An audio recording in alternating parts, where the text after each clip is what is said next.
दायर हुई है, कहा जा रहा है उसके नीचे शिव मंदिर मौजूद है। 800 साल से दरगाह शरीफ है वहां पर, और 800 साल में अलाउद्दीन खिलजी से लेकर उसके बाद आप अमीर खुसरो की किताब है, उसमें इस दरगाह के बारे में लिखा गया। फिर बादशाह अकबर ने वहां पर कई चीजें बनवाई। फिर मुगलों का दौर जब खत्म हुआ तो मराठाओं का दौर शुरू हुआ। फिर मराठाओं का दौर जब कमजोर पड़ गए मराठा, तो 18,000 रुपये में उन्होंने अंग्रेजों को बेच दिया। उस वक्त भी कई, जैसे जयपुर का रॉयल फैमिली है, उन्होंने 40,000 का सिल्वर पेश किया दरगाह के लिए, खिदमत की दरगाह की। देश के हर प्रधानमंत्री उर्स के दौरान वहां पर चादर बिछाते हैं। हमारे पड़ोस में जो 2 ममालिक हैं, कंट्रीज हैं, उनका ऑफिशियली डेलीगेशन वहां पर जाता है।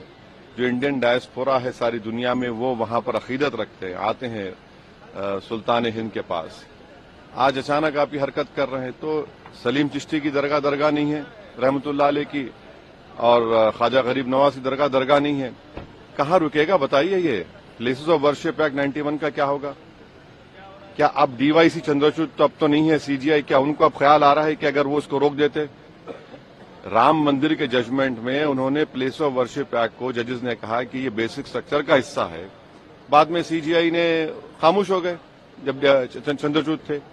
अब चंद्रचूड़ अपनी लेगेसी को प्रोटेक्ट करने के लिए हर जगह मीडिया चैनल बैठकर इंटरव्यू दे रहे हैं।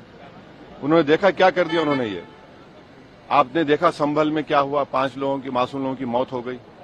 अब भारत सरकार को पार्टी बनाया गया, मिनिस्ट्री ऑफ माइनॉरिटी अफेयर्स को, एएसआई को। अब नरेंद्र मोदी की सरकार, क्या वो कहेगी जिस पर नरेंद्र मोदी ने अपनी चादर बिछाई है बहैसियत प्रधानमंत्री, कि वो दरगाह है नहीं है? एएसआई क्या बोलेगा? ये पूरा देश को डिस्टेबलाइज करने के लिए, और ये देश के हित में नहीं, हम बार बार आपको कह रहे हैं।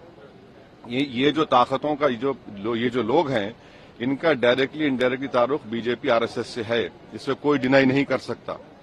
दिल्ली से लॉयर्स को लाकर आपने ये केस डाला है, और आप 800 साल से दरगाह है, उसको बोल रहे हैं दरगाह नहीं है।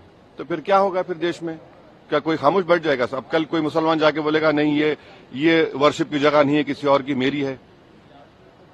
देश चलेगा तो संविधान से चलेगा, रूल ऑफ लॉ से चलेगा, लॉ एंड ऑर्डर मेंटेन होगा नहीं होगा, ये सब चीजें हैं। इसको तो नरेंद्र मोदी को डायरेक्टली जवाब देना पड़ेगा देश को, कि आप इन लोगों को रोकेंगे नहीं रोकेंगे।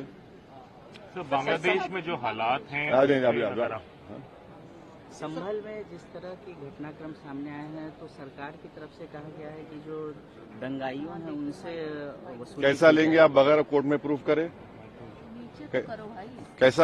कैसा फोटो लगाएंगे आप? राइट टू प्राइवेसी का जजमेंट है, right to privacy fundamental right है। किसकी फोटो लगा देंगे आप? क्या कोर्ट ने प्रूफ किया? कोर्ट में प्रूफ करिए आप। और सबसे पहले जब तक वो पुलिस ऑफिसर सीओ रहेगा, एसडीएम होगा, इंसाफ तो होगा नहीं। उन्हीं की मौजूदगी में सब तमाशे हुए, फायरिंग हुई, 5 लोगों की मौत हो गई, वहां पर मर्डर किया गया उन लोगों को। प्रियंका गांधी ने शपथ ली आज, लेकिन उनको ये कहा जा रहा है कि वो मुस्लिम लीग की सांसद ने शपथ ली आज। कौन? प्रियंका गांधी की शपथ को बीजेपी कह रही है कि मुस्लिम लीग की सांसद ने शपथ ली है। तो फिर आप तो स्पीकर पर सवाल उठा रहे हैं, स्पीकर पर सवाल उठा रहे हैं लोग फिर तो। सर, संभल में ग्राउंड से 41 कारतूस बरामद हुए हैं। वहाँ पे प्रशासन का कहना है कि उनकी दंगाइयों की तरफ से गोलियां चलाई गई थी। वो जो वीडियो दिख रहा है जो पुलिस वाले मार रहे हैं, वो क्या था? फूल बरसा रहे थे, फूल बरसा रहे थे वो लोग। जो विजुअल्स हैं सारी दुनिया देख रही है, वो फूल बरसा रहे थे क्या? और आप उसको नया ट्विस्ट देते हैं हर थोड़े दिन को। वक्त पे आप लोगों ने और समय मांगा है एक्सटेंशन। अब देखिए, आज तो एजेंडे में आया है कि उसको मोशन लाया गया है। देखिए वो क्या, वही तो बोलना है, देखने वो जब आएगा 12 बजे पता चलेगा।